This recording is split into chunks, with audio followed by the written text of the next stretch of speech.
Matthew, this is going to be such a fun interview, especially because today is my husband, my 36th wedding anniversary. We've been together 37 years, 37 and a half years, 4 kids, 1 grandchild, 2 grandchildren, 2 dog children later, and working together. He's my CEO of our company. 4 kids work with us, and 1 part-time, 3 full-time. So I'm very excited to talk to you about love, because I want to hear all this insight that you've got and see if I've been doing it right. That makes me excited to talk to you about love. I feel like me and Audrey need to take you on as a mentor for the next 20 years. Oh, that's lovely. How long have you been married? For the last year. That's lovely. We're coming up on our 1-year anniversary. You're only 35 behind us, so that's not too bad. Only 35. I know. I mean, I want to hear everything you have to say about marriage. That's extraordinary. It's a great thing. I mean, you find the right person. Looking through your book, you've got, and just what you've written about, and what you obviously appealing to a massive audience. You've got 500 million people that watched you on YouTube, and you've got 3 million subscribers. I mean, you're speaking the language of love to people, and what you're saying is really touching their heart. So now, how did you get into this? Could you have a funny story at the beginning of your book that I found very entertaining, that you were at 19 coaching people and telling them about, how to live this beautiful love life, and then you sort of look at yourself and think, gosh, I wasn't even doing that. But let me not take your story away. Can you tell us your story and why you wrote this book and why you do what you do? Well, I think, I was never really, when I started to get a little more insecure about that was in my late 20s, because the truth is, when I was 19, there was a simplicity to what I was doing. I myself was a shy and introverted teenager. So my first client was myself. I really wanted to learn how to be more outgoing, a little braver socially, frankly. I certainly wanted to learn how to talk to the girls I liked. I was too afraid to talk to the people I was attracted to. I always say I was that teenager that if I had a girlfriend, it was because someone chose me. It wasn't because I had decided to go over to someone and make something happen. Oh. So I remember when I was 11, I picked up How to Win Friends and Influence People off of my dad's bookshelf. He always had psychology books, self-development books. And I saw that book, and for whatever reason, there must have been something in the title that spoke to me. And I thought, what is this? And I read it, and it really, at the time, it blew my mind, because I thought, oh my God, you have a say in how you come across in the world. It's not just genetic. You don't just have to accept, I don't have to accept how shy I am. I can actually learn things and tools that make this easier. And so that was like my first foray into the world that I'm in now. And when I hit 19 and I started making YouTube videos, not knowing if anyone would watch them, that was really just my way of talking about the things that I was passionate about, that I had learned, and passing them on to other people. And for the first couple of years of my career, I worked with guys, and then women started saying to me, well, why aren't you doing this for us? And I thought, well, because I don't really know you. I try to understand my own issues. I certainly don't understand yours. But what I came to realize was that many women were having the same issues that I was having, which is that in their love lives, they were waiting to be chosen. Yeah. Instead of doing the choosing. And especially with so many women who felt like it wasn't their job, or it wasn't tradition to go and make a move, that it was the guy's job to do that part. So many of them were hanging around and waiting for someone to come over to them. But the problem I saw was, if you do that, you're always being chosen by the loudest guy in the room. Naturally, whoever is the most extroverted, boisterous person running over to everybody, that's who you're meeting. And that is not necessarily the best partner in the room. It's just the one that you're meeting if you're in a passive state. So I started helping people with what I'd learned, to get out there and start to do more of the choosing for themselves.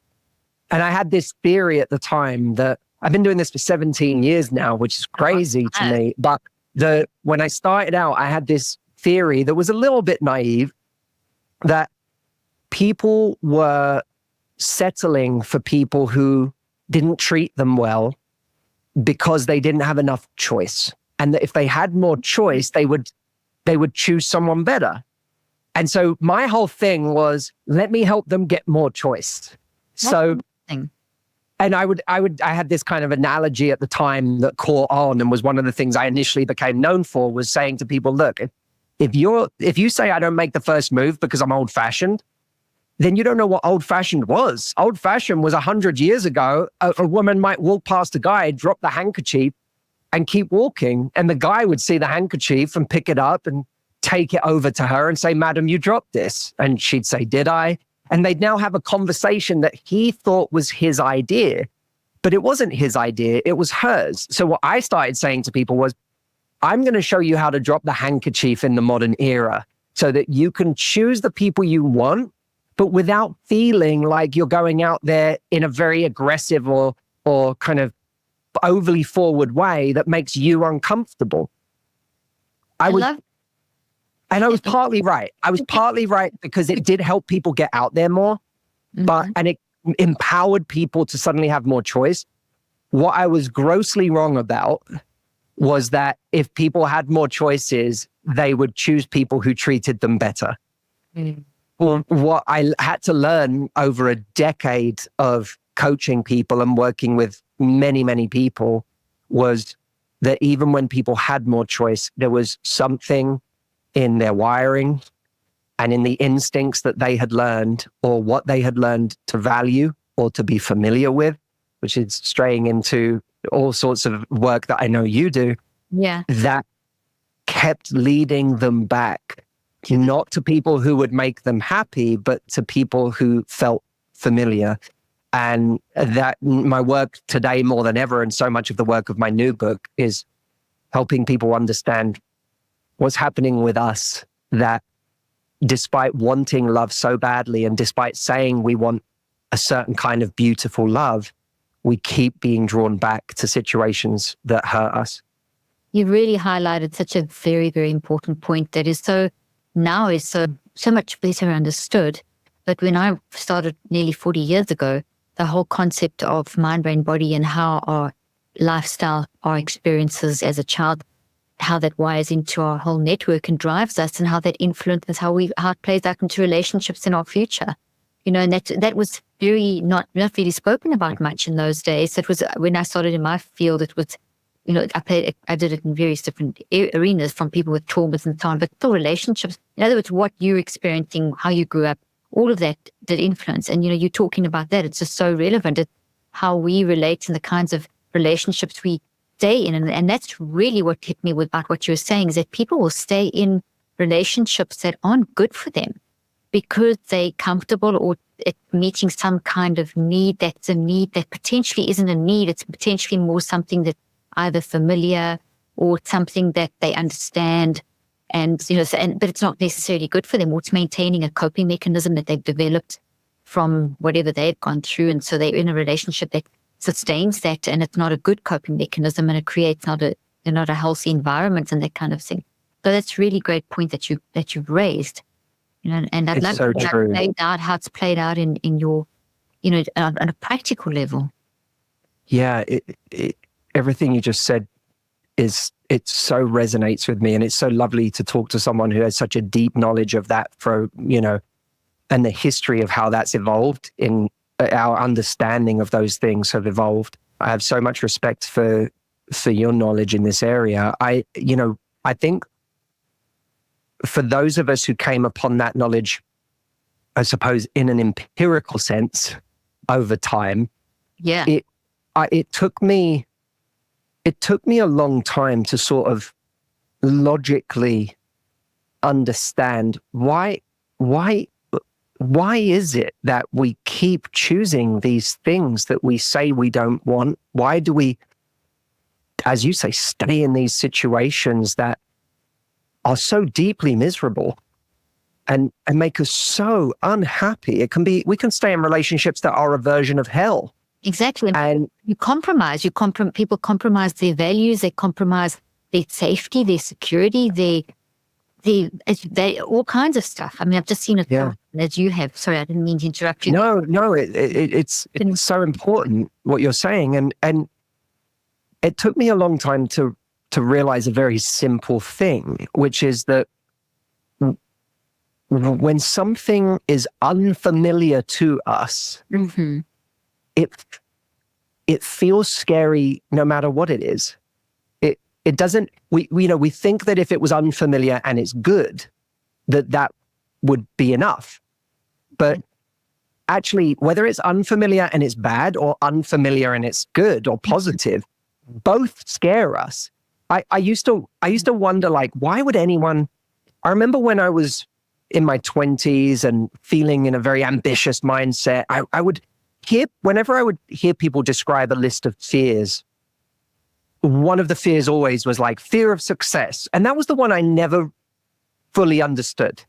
Because I'd say fear of failure, I understand that. Fear of rejection, fear of embarrassment, fear of things going wrong. But fear of success, it's like logically my brain couldn't make sense of that. Now, what I didn't realize was that I had that, but I didn't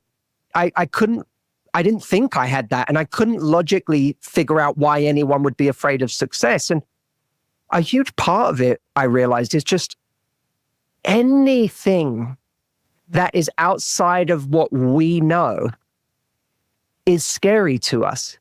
And it can be scary for a variety of reasons, but the most important one that I think for anyone out there like me who has, pieced these things together, not through academia, but through piecing together their own life experience and the life experience of others, it's understanding that simple idea that when something is unfamiliar to us, it can present as all sorts of negative things. I had a person I worked with who's, she started dating, but she had been dating a person who treated her terribly. And then started dating a few months after that breakup, someone who was an extremely kind human being. And she was attracted to him and she had a great time with him and he made her laugh, but he also presented as very kind and loving. And when her mum said to her, "How's it going?" She said, "It's so weird, Mum. He's so nice to me." Wow. That's kind of sad, isn't it? Her mum said to her, "That's how it's supposed to be." But for her, it presented as strange. It didn't immediately present as like, it's almost like she latched onto it feeling strange before she was even able to latch onto it being a positive thing. And so many of us, when we go out into the world and we're trying to acclimatize to a new sensation, we're trying to rewire ourselves for a different kind of feeling. It's almost, there's this teething period where we have to start to sober up from the old thing that for so long was our addiction, and stay off of that old thing for long enough that we now can appreciate a new thing. And then when the new thing feels really unfamiliar, or frankly, sometimes, if people have been in tumultuous, chaotic patterns in relationships and dating, healthy love can present as boring. People go, "This doesn't feel right. It doesn't feel exciting. It doesn't feel like this thing that I'm used to." It presents as boring. It presents as strange. For some people, it presents as contemptible. It makes us have contempt for somebody else, because what we've learned is love is someone making us chase them all the time. And if someone's not making us chase them all the time and they just turn around to face us, then we think they have no value. Because what we've been taught has value is someone who's running in the other direction. So it's like we have to get used to these new feelings. And I think that's a big part of becoming happier, is that we have to actually learn to move through that teething period where all the sensations are different. Sometimes I've said before, I feel like it's like trying to, and I've been in this situation myself in different areas of my life. It's like trying to get a drug addict on the day they quit and go cold turkey to appreciate a sunset. A sunset is a beautiful thing, but you have to be in the right place to appreciate the value of it. If you're still coming off of the highs and lows of some addiction, the ability to appreciate a sunset is almost impossible. You said so many very, very important things with such good examples, and emphasize, like as you say, it's a drug addict coming off heroin or something that day. They're not going to really they're not in the right mindset. There's a time frame involved, and a lot of the work that we've done with my research team is looking at how long does it take to rewire the mind-brain-body network and change those patterns and that familiarity that we feel comfortable with. If you've been doing something for a certain amount of time, it becomes the thing that drives you. And even if it's that toxic thing in the corner, that that's what's driving you. And so that familiarity you talk about it's actually a network. It waves in the brain. It changes. It waves in the mind. It's like tree-like proteins in the brain. It's actual little hedges inside the body. And this is real stuff. This is a network. And whatever you think about the most is growing. So your daily experience in that negative situation,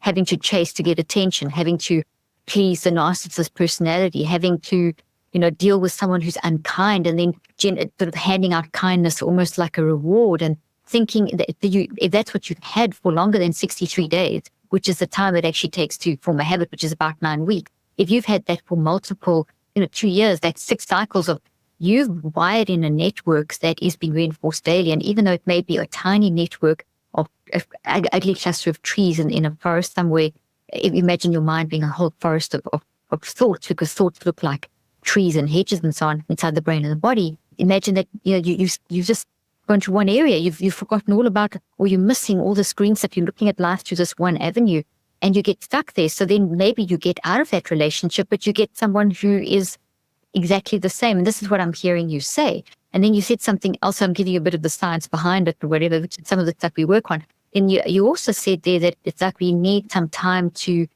break away and heal. And it's totally correct, because you have to actually deconstruct that toxic cluster of trees and heal the roots. It's never going to go away. You're never going to forget that toxic experience.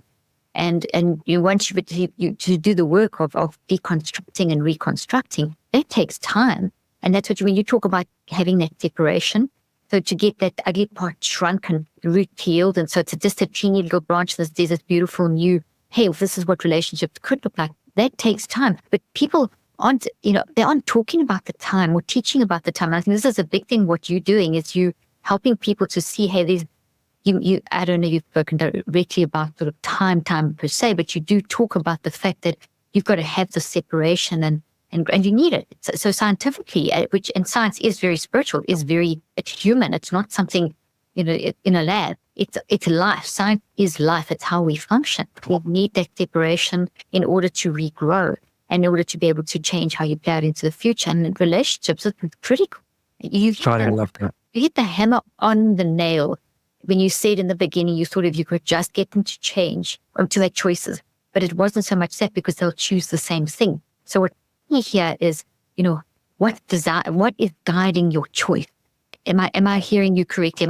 If I'm off point here, correct me. That's how I'm reading what you're saying. And just no, I want you to come with me. I want you to come with me everywhere and give the science behind everything I'm saying, because it's fascinating to listen to. And I'm so curious, when you've been doing that research with your team, what's the average time that you have found that it takes to rewire in these ways? Takes around 63 days. And that's if it's depending on the length of time. So something that's a big habit would take maybe 1 cycle. So if you've got a bad habit of, like getting really worked up with people or speaking in an ugly way and whatever to someone who irritates you and you to become. But if it's something like you've experienced a trauma potentially at any stage of your life, and that then impacted and led you into a toxic relationship, which so often happens, that we know people that are their parents and they see those relationships, they get into the same kind of relationship. It persists. So something that traumatic like that, and then they experience the trauma in their own lives, they store it, then they go into it. That could be years. So that could take, maybe 6 or 7 cycles. So like, for example, I've had some patients that have been had such severe abuse that took them 2 years to actually to create that separation. and to get to the point where they are healthy enough to actually go back into forming a new healthy relationship. Does that answer? You're interviewing me. I'm supposed to be interviewing you. No, I find your work so fascinating, Caroline. It's so validating because it's why, because of that length of time that it can take, especially where trauma is involved and a deep history of it, it's why compassion, self-compassion is such an important component, because I think so many of us, we try to change things and then we beat ourselves up when trigger comes back, when we feel activated again, or when we find ourselves returning to those old ways of being. And it's not that you're doing something wrong. It's that these things are incredibly difficult to change. They can be changed, but they are incredibly difficult to change. And I think we live in a society that minimizes a lot how difficult it is to change. And it's kind of this, I'm a believer in a kind of extreme ownership, I know is a phrase that gets kind of thrown around these days. I'm a believer in that to a large extent, but it often veers into the territory of not having compassion for how difficult these things are to shift. And it's not just because we're all sorry cases who have no confidence. Like, that's the other thing that I think is a mistake. Yeah, and I agree with you. It's that he's so fragile and broken. We're not strongly resilient. No, and it's not that you just if you had more self-worth, you'd be fine. It's I find it more fundamental than that. If a dolphin growing up in a tank, SeaWorld, learns to jump through hoops to get its meal and learns to do backflips, that's what it learned. If you release it into the ocean and it starts doing backflips for food, you don't say that the dolphin has a self-worth problem and that's why it's now in an ocean doing backflips for food. You say, no, this is, the dolphin learned this behavior in the tank, and it's just employing the behavior that it learned. And yeah, exactly. And you don't, when you're in when we're in our tank, we don't know that it's a tank. We just think it's the world. And then we go out into the world with all of these strategies and behaviors and ways of thinking that are no longer relevant in this wider context, or in the context of the life we want to create, which is different often from the life we came from. And we wonder what's wrong with us? Why aren't these things working? But it's because they were designed for a very specific context, for survival and for getting by. And I tell a story in the book of, there's a famous line from the race car driver, Mario Andretti, who in talking about tips for race car driving said, don't look at the wall. Your car goes where your eyes go. So if you're looking at the wall, you're going to crash into the wall. And that has been so relevant in so many aspects of my life. One of the stories I tell in the book is being in a bar in Japan with my brothers. And I have two younger brothers, Caroline, and they're both very capable, they're both bigger than me. And they're like amazing human beings that when I'm around them and we're out together, I'm the one who's hypervigilant. I'm the one who's like looking for danger everywhere. And I know there's a lot in my life that has led to a kind of hypervigilance that I have, and has created this, and many people I know will relate to this. There's like this internal public service announcement that has gone off in my head for a long time, which is that we are not safe. Danger is always around the corner. Something bad could happen at any moment. And we were in this bar in Japan together, and my brothers were doing karaoke. Everyone's having a nice time. And there was another Westerner in the bar who kept looking at my brother, and my brain, my wall was danger. And in this man, I saw the wall.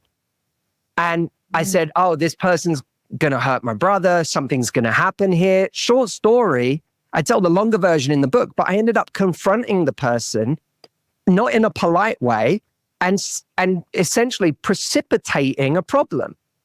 And my brother came over to me, luckily before anything happened, but my brother came over to me and grabbed me on the shoulder and said, "What are you doing? What are you doing?"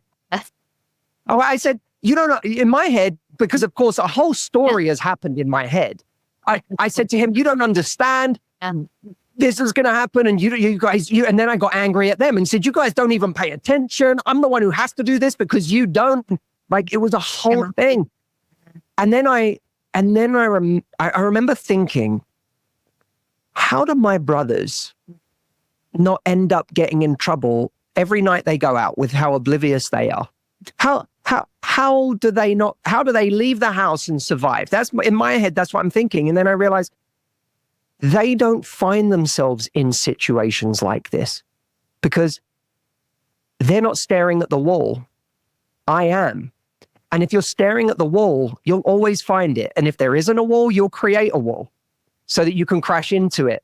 And that's exactly what I was doing that night. Is I was looking for the danger, and I found the one person that had a mean expression on their face and kept eyeballing my brother. And I said, this is it. This is the thing. This is what I'm always worried about. It's right there.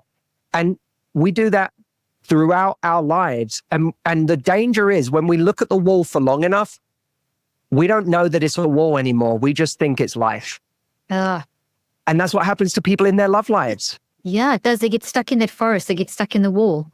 Carry on. Yeah. There was a woman I coached who she'd been dating a guy who by all accounts was a lovely guy. She didn't have any problems with him. Like, it was great. And then one day he had a get together with a few friends on a Saturday in the day. And he didn't invite her. And it brought up everything for her. For her, that was the wall, abandonment. Yeah, abandonment. And she had a whole story in her mind. I like him more than he likes me. He's embarrassed of me. He doesn't want me in front of his friends because it's not going anywhere. And everything was about rejection. And she built all of this up over she was cold with him in the 2 days before he had the event, or the small gathering. And then during the gathering, she fired off a message and said, "Why didn't you invite me?" And he sent her a message back and said, "Oh, I'm so sorry. I haven't seen his friends in a long time. I was just excited to see them and this particular group. Can I call you later?" And she said, "Don't bother." 3 days later, she was talking to me about the fact that, this relationship had effectively, it either ended or nothing had happened since. He hadn't reached out to her. Nothing had happened. And what we did was orient her focus to the fact that what happened was you saw the wall. And when you saw the wall, you said, this means rejection, this means abandonment. And so your reaction to the wall, like my reaction to the wall in that bar, was go confront the wall. Her reaction to the wall was reject the person before they can reject me. So when he says, "Can I call you later?" she says, "Don't bother." And that's a really familiar pattern for so many people who are so afraid of abandonment that their first reaction is their behavior is to push someone away. Yeah. I know one of the things that your audience values, as you said, is things that are very practical. Yeah. And what I would encourage everyone to do is almost have like a little formula for yourself in those moments where you can feel like, I don't know if the wall is real right now or not, but I know I see a wall. Have a little process for yourself. The first thing is to say to yourself, I deserve maximum love right now from me, because she didn't volunteer to have that anxiety and that fear in that moment. It was automatic. If she had a light switch that could just turn it off, she would hit it in a heartbeat, but she doesn't have access to that switch. And she certainly didn't turn it on.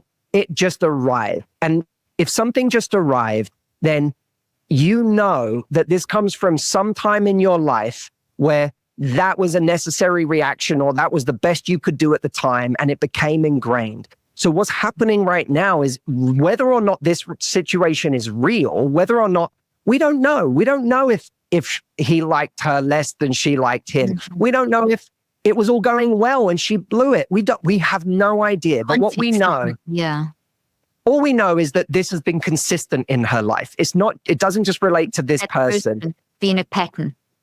Exactly. So we go, okay, the feeling you have right now, it's not your fault. You didn't choose to have this feeling, but you're having it. So you deserve love right now. You deserve compassion. But now that we're here, one of the things that I find quite damaging out there in the kind of the self-development world, for want of a better word, is this idea of just believing something different. Because it's not like that. Not at all. Thank you for bringing that up. It's one of the bugbears of the research I do. You cannot just swap a positive for a negative thought. You cannot just push it down and think something nice and slap a positive affirmation on like a Band-Aid. Does not. Yeah. Well, and I think it leaves a lot of people feeling even more inadequate than they did before. Exactly. Because they're like, oh, I'm so broken, I can't apply this advice. Exactly. And everyone else is having an easy time just switching out their beliefs, going to the buffet of good beliefs and just taking from that. And I'm the one who seems stuck with this old belief. So it's not that easy. I've never found it that easy. For me, any new belief, it needs reference points. And it needs a full-on habit formation cycle to change. Yeah. It. Not going to just... And I think the problem is we're so entrenched in our beliefs and we're so fearful of the unknown and we're so unsure of what anything else would even look like that we tend to just stay in these very familiar cycles of behavior. And the word that I encourage over changing belief is just curiosity. Because I think curiosity is a very, very powerful value to have. Because curiosity creates a crack in the door, and it doesn't need much. All it needs is the knowledge that the way that I experience life isn't the way everyone is experiencing life. And if there are other ways that people are experiencing life, then maybe life as I know it isn't the only experience. And we can even look into our own past and see that there are things we used to believe that we no longer believe. So we can almost develop a sense of humility about the fact that what we think we know for sure now may not be as certain as we've come to believe. And that's okay. Curiosity. And that's okay. Sorry to interrupt you, but that's okay. Because a lot of people think, oh, I've always believed this. I'm going to continue to believe it, especially in the world of sort of religion and values that have been established as a child that may not have been the best values for you as an adult, and it's okay to change. It's good,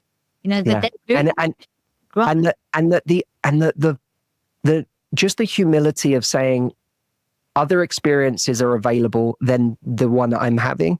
So good.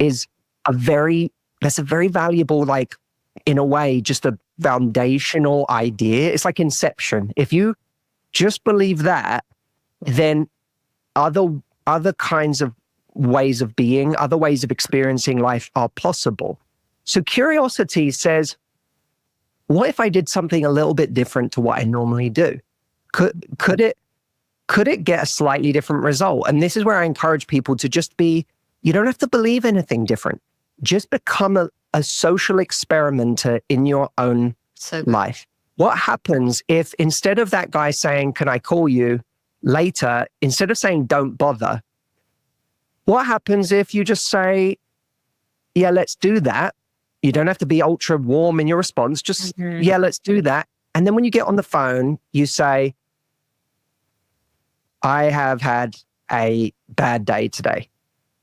And he says, what's going on? And you say, I really got in my head about something and I'm just going to share it with you. I'm probably not going to do it eloquently, but it really, it bugged me that you didn't invite me today.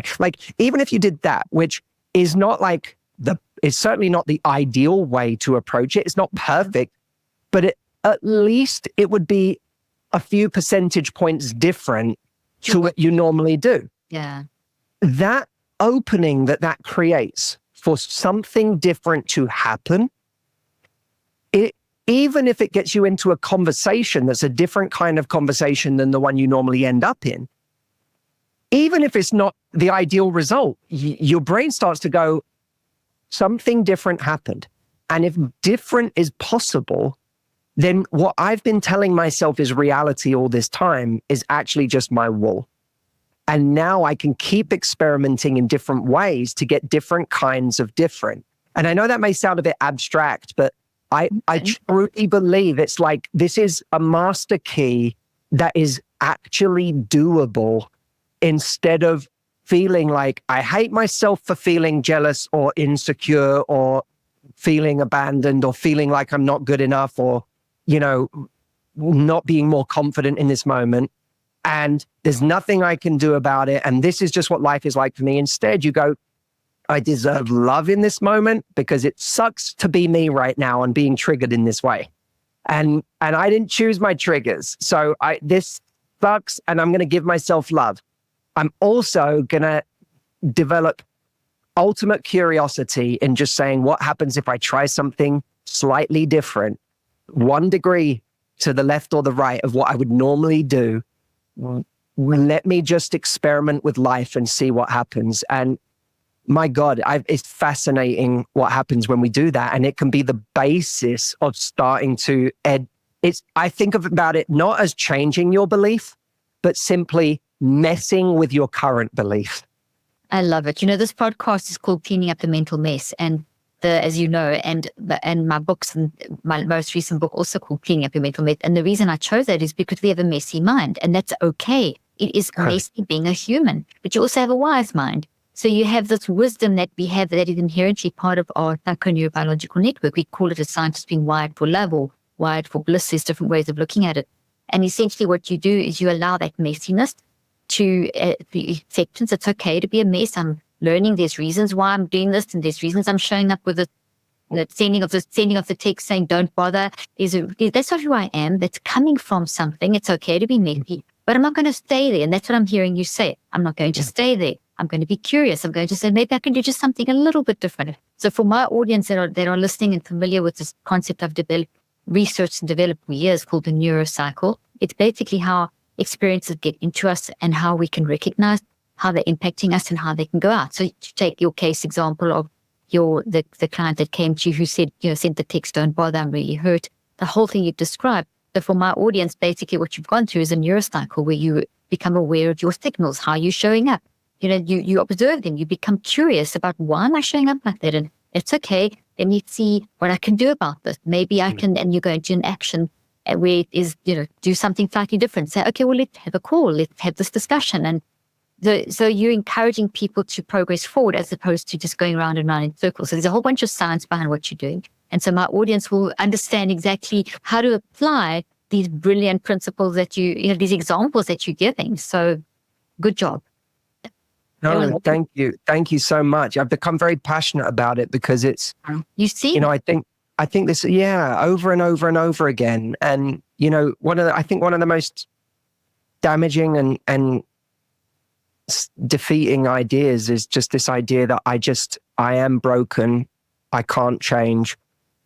This is just, how I've always been is how I'll always be. My mum's one of my best friends in the world, and I'm watching her in her 60s. I'm watching her adapt she's like my biggest inspiration right now because I'm literally watching her change and in subtle ways start to do things differently. I'm watching her adopt new standards in her life and put up different boundaries with people in her life and experience the resistance that happens when she does that. But also, the way she's talking about it, even the resistance, normally, in her past, the resistance would just make her feel guilty and feel like she'd done something wrong and make her go back and just people please. And I'm watching her now feel the resistance, and it doesn't feel good when she feels resistance, but she's also, there's a sense of her not wanting to go backwards and almost like a curiosity about like, oh, this is new, but it's also good new. It's not just bad new. And that for me is like, because we think of people at 25 as malleable or 30 as malleable. And then people think like get to a certain age and, you can't change anymore. It's just who you are. And I've just seen these 1 to 5 degree shifts in people of all ages that are so inspiring to me, because I think that one of the most important ideas in the world is this notion that we can change. It's a whole lot of effort to change, and it's hard. It's really hard. And by the way, for anyone listening who hears this as a kind of mandate to keep expecting someone else to change, the knowledge of how hard it is to change should be the reason why you don't wait for someone else to change, because it's so difficult. Even when we're motivated to make a change, it's very hard. So the idea of someone you're with in a relationship changing when they're not even motivated to change it's a pipe dream. So that can work in reverse too. But just that concept that we can change, and that when we do change, we get access to a kind of life that we've never had access to before. I find that so exciting. I love what you're saying. First of all, I love the way you spoke about your mom. It's just beautiful. And I'm 60 as well. So I understand about that change and how you describe your mom putting up certain boundaries and shifting. You do it beautiful. You're changing all the time. You need to embrace it. It's not something that people, as you say, people sort of think, oh, when you get old, it's whatever. I don't ever consider myself old. Your mom probably thinks the same thing. And that's beautiful that you gave that example. I don't know if you're aware of this, but I did some of the first research in neuroplasticity back in the late 80s when they said that the brain couldn't change. So my whole career, so I'm sitting here thinking, my goodness, you're explaining so beautifully what I've been researching and showing in my practice, and then just in the work that I do now. Change is what we are made to be able to do. And we have this unlimited capacity for change. And even though it's hard, change is the one thing I would say to my kids, there's a few things you can be sure of in life, and that is, I'm going to love you forever. You're going to have to pay taxes. You're going to die one day. But the most is that you're going to keep changing. And that changing requires, you're going to think. You got to keep thinking, because that leads to change. So that's so lovely how you did that and how you're encouraging it key. And I think that's probably one of the biggest parts of your success, is that you're helping people to see the most fundamental thing of us as humans. We have to change. And hopefully, I try to honor the change that the people I'm working with are making for themselves by continuing to adapt and change myself. I'm a very different me today than the one that was out there working with people 10 years ago. And I've been humbled by life in so many different ways in the last 10 years. And I, one of that idea that not just we change, but everything changes, is actually an idea that has helped me through some of the hardest times in my life. For 7 years of my life, I had really significant chronic physical pain. And it had for a long time, it had a truly devastating impact on my, it took over my life. I developed tinnitus, for one thing, where I just had constant ringing in my ears. But not only that, I had head pain and ear pain, and it was all like this, just a kind of cacophony of symptoms that really took me out of my life for a long time. And I was a functional person in that I had a lot of responsibility, and thank God, because I think that's what kept me going, was that I had to wake up and I was expected to do certain things in my organization and with my family. But for a long time, I felt like I was on the outside of my own life. And I had this belief that I'm never going to feel good again. I really thought that. I'll always remember, Caroline, there was a woman that came to me. I have a very tight circle of people that I work with every year. And one of these people, when she first joined this program, she said to me, I want you to help me kill the desire to find love. She didn't say, can you help me find love? Very interesting. She said, can you help me rid myself of the desire to find love, because I've not found it. This was a woman in her mid or late 60s, but she said, I've not found it.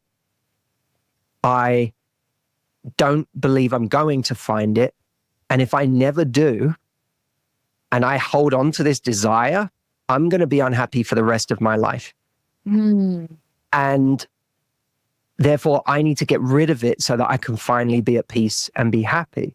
And the funny thing is, when she said that to me, I thought that is exactly what I felt about my chronic pain. Wow. I remember going to a therapist. When I first started therapy, it was not out of some desire to like optimize my life.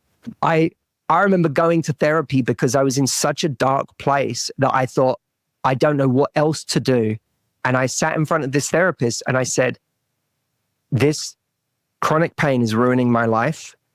I don't know how to get rid of it. I've tried everything. And by that point, I had flown around the world trying to figure it out and couldn't find a solution to it. Sorry. And I said, if this never goes away, I'm never going to experience joy again. I'm never going to love life again the way that I used to. And so I've decided I'm just going to live for other people because I don't know how to make it go away. So I can't see how I'm ever going to be happy. So I'm just going to live for my family. I'm going to live for my clients. I'm going to live for my team. I'm just going to make everyone else's lives as good as possible. I had truly, Carolina, I had written my life off as over. And one of the tools that made the biggest difference to me was realizing that everything changes, that either this pain was going to shift or my relationship with this pain was going to shift. But either way, I am not going to feel forever about this the way that I feel about it right now. And that was a life-saving idea for me in that time. And that was a time when I was risking true despair. Wow. And you got through. Did they ever find a solution? Was it pause? The funny thing is, I still have tinnitus. I still have ringing in my ears. That never went away. But the funny thing is, even without the other physical symptoms I had, just that, there was a time when I thought my life is over because I can't, 24 hours a day, I think about this ringing in my ears. Terrible. And nowadays I still have it. I go to bed at night. If I sleep with a fan on, but if we're on the road and I don't have access to a fan or something like that, or white noise, I'll lay in bed and it doesn't torture me anymore. I feel relationship with it completely. I completely. I learned to have a completely different relationship with it, and it's been my greatest teacher. Like, I've learned so much from this thing that Caroline, until that pain in my life, including the other physical symptoms, I had never had a problem that working hard couldn't make go away. And suddenly I was confronted with something that I couldn't grit my way out of. I couldn't type A work my way out of. Ambition wouldn't solve. And a different kind of solution was required. And that was a surrender. And I had to truly learn to surrender to it. And that has been one of the greatest gifts of my life, because now I know, because I could do it for this, and this made me feel like my life was over. If I could do it with this, I'm like, okay, now I have a model for doing this with any other thing that comes along in my life that presents itself as something that I can't work my way out of. And the only other thing I'll say, because I think it's important, is some of the physical symptoms that I used to have subsided when there were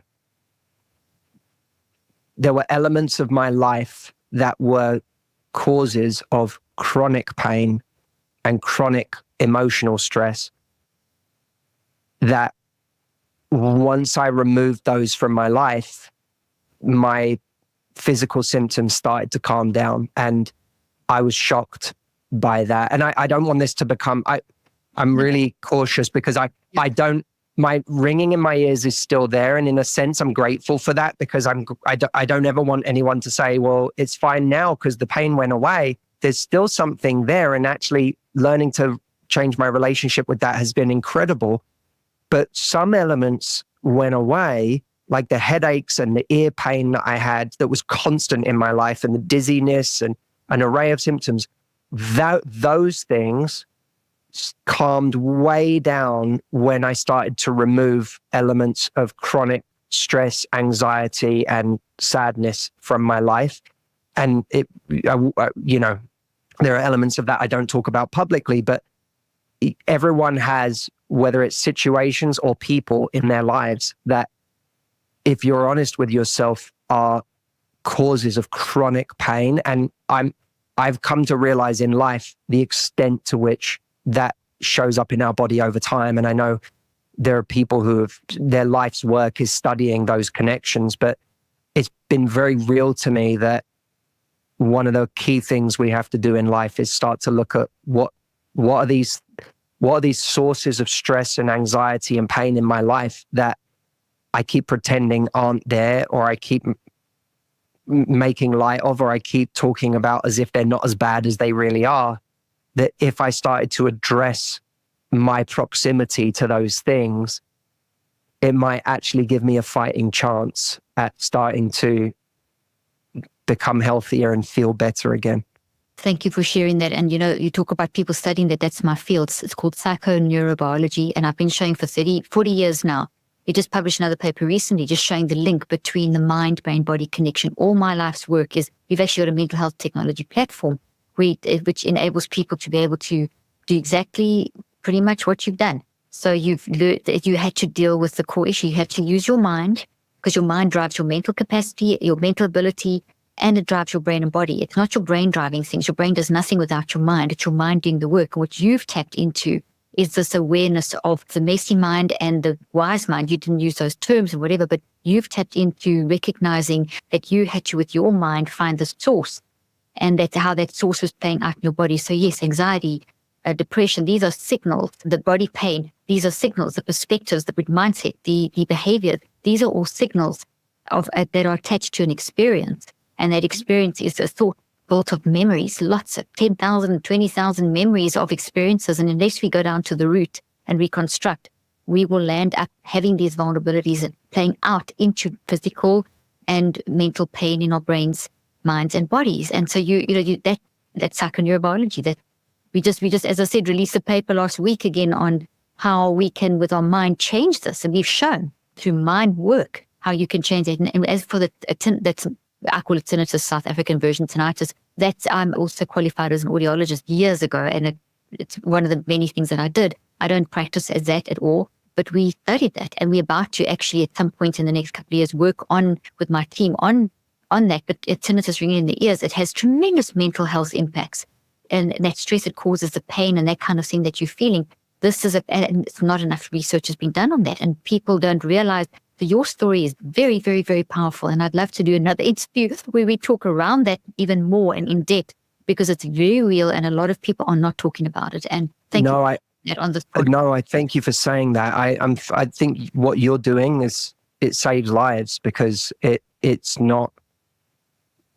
so isolating, and you don't really, I know, being in that place myself, I did not know where to go, and I didn't know who to speak to. I didn't know who to connect with on it. I felt very, very alone. And,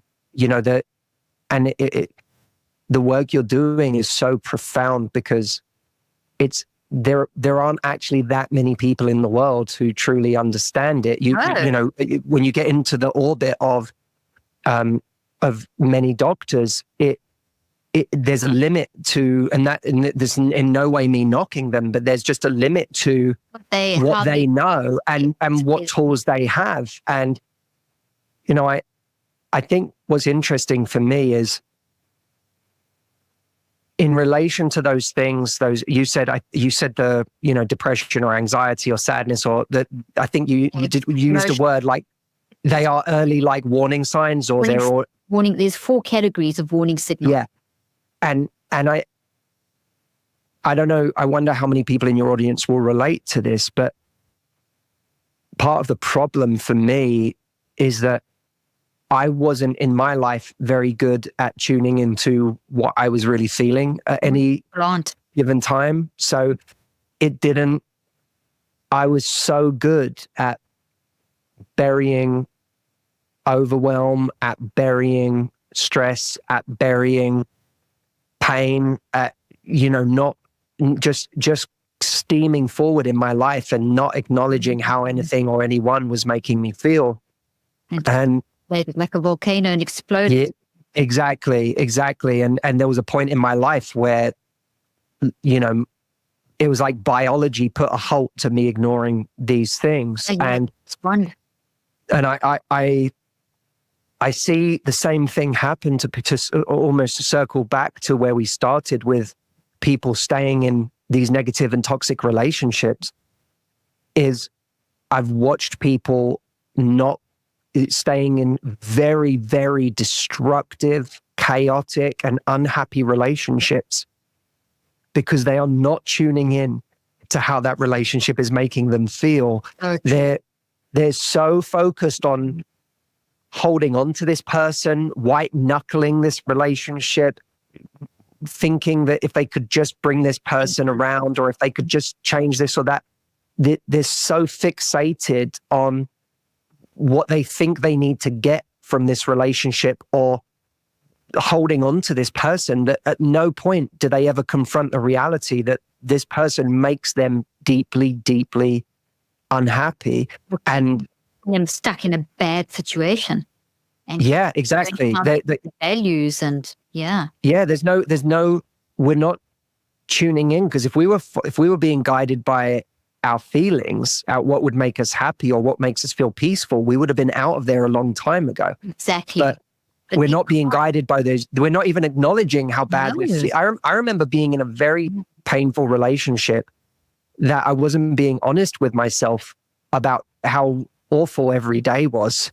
And I remember a friend of mine, she never told me this until after the breakup, but a friend of mine said to me, I spent a couple of hours with you and I left you that day and I went away and I said to my sister, oh, he is not happy. And she could feel my energy was different from the me that she knew. But I wasn't connecting with that. All I was connecting to was, how do I hold on to this relationship? Yeah. And part of my work is helping people get that outside perspective, looking in, look at different, stand back. No, that's amazing. And connect with what they're really feeling. What you're feeling with this person is anxiety all the time. You're not feeling happiness. No. You're telling yourself this person's making you. If I could just hold on to them, I'll be happy. But every day you're in it is hell. So it's reorienting our focus to this relationship as a source of chronic pain, so that we can actually do what needs to be done, whether it's fundamentally changing the relationship or making peace with the fact that the idea of living a life of peace and happiness is fundamentally at odds with staying in this relationship. That's so good. That is so good. And this is why I wanted to interview you, because of all the things we've discussed, but getting down to the basics of a decent relationship is having a decent relationship with yourself. That really appealed to me in the in the description of your book and the story, and then the tinnitus. And we've got another thing around the tinnitus is I have someone in my research team who battles with it, and then I have an audiologist, neuroscientist who's really keen, who's actually working with us with a lot of people and seeing the mental health changes. So there's a lot of little things that you brought up today that people that are fantastic, that are going to help people so much. Where can people find out more about you? And the name of your book, I've got it over here. You've Love Life. You've got 2 books. Yeah, I'm pulling up the other one. Oh gosh, that's in my other office. I knew I couldn't find it. No, that's okay. Yeah, but I wanted the book to hold up. So thank goodness you've got the book. No, of course. It's called Love Life, How to Raise Your Standards, Find Your Person, and Live Happily No Matter What. And people can grab a copy at lovelifebook.com. It's designed to be a co-pilot for anyone who is looking for love, but it's also designed to be a compassionate friend and a source of guidance through every stage of life and love, no matter where you meet this book, whether you're heartbroken, whether you have been single for a long time and are experiencing that chronic pain of loneliness and fear that it's never going to happen for you, whether you're in a difficult relationship and struggling with what to do next, or whether you are seeing somebody and you want to bring your best to that situation. It is designed to meet you wherever you're at. And I will say this as well. Everyone who gets a copy of the book, we're doing a live event on May the 4th called Find Your Person, which is designed to take all of the ideas from the book and bring them to life in your life in a practical way over the next year. Everyone who gets a copy of the book is going to get a ticket to that event. And you can find out all about that lovelifebook.com, both the book and how you claim your ticket to the event. But I want to say this one thing, Caroline, before we wrap up. If you have a minute, forgive me if you're. Go ahead. Go ahead. Absolutely. I just think even if I hope everyone gets the book, and I believe that this will be a companion for you for life in so many different ways. But even if you don't get the book, I want to say this because for anyone who doesn't get the book, I think is one of the most important things in the book. When you talk about that relationship we have with ourselves, that's one of the hardest things for most people. And it's historically been one of the hardest things for me. I think it's probably been the hardest thing for me is connecting to myself and trying to understand what's a model for self-love that works for me. Because when I would hear self-love put out there by other people, it didn't, something about the way it was talked about didn't land for me. Mm-hmm. And I would say to audiences, how important is it that you love yourself? And everyone would say it's extremely important. It's the most important thing. I'd say, great. Why should you love yourself? And that was the part of the question that most people struggled with. And the fact that most people struggled to have a good answer for that was a huge indicator for me about why so many of us struggled to actually apply any self-love advice. And when I would say that, first the audience would go silent, and then someone would say, well, we should love ourselves because we deserve it. And I'd say, okay, but why do we deserve it? And then they would say, well, because I'm loving and I'm kind and I'm generous and I show up for my family and I work hard. And when I heard those answers, I went, what you're describing is actually why I think we find self-love so difficult. Because firstly, if what you're saying to me is we deserve love when we're all those wonderful things, mm-hmm. What about when we're not? Mm-hmm. What about when we say the mean thing by mistake? What about when we are spiteful? What about when we're lazy? What about when we have those moments where we don't adhere to this set of virtues? Mm. How do we love ourselves? And by the way, in those moments is when we need to love ourselves the most.